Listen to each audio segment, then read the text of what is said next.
To many, the PlayStation brand has been about pushing the boundaries of play, but the name represents more than just its family of consoles.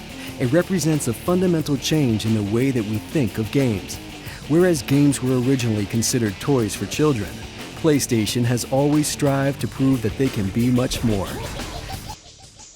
A great example of this shift in the definition of games came in the early 90s, when Sony Computer Entertainment set out to build a new kind of racing game, one that could appeal to an older group of consumers. That game would go on to become Gran Turismo, the first mass-market driving simulator.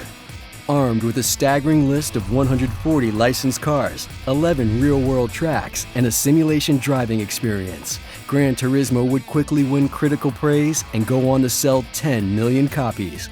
It would also spawn a long-running franchise that would sell over 60 million units worldwide and change the way gamers would think of racing games from an arcade experience to a real driving simulator.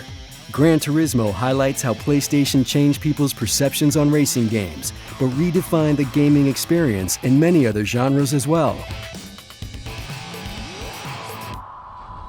Since the original PlayStation, Sony Computer Entertainment has always supported experimental kinds of gameplay, and with new, radically different games such as Flow, Flower, Eco, Shadow of the Colossus, The Unfinished Swan, Journey, Wonderbook, and Little Big Planet, PlayStation is exposing gamers to unique artistic experiences.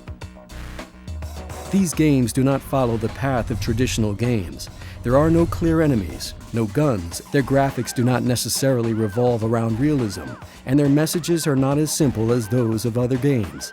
But these experiences stand apart from other games with social commentary, experimental gameplay, unique graphics, and in Journey's case, Grammy-nominated soundtracks.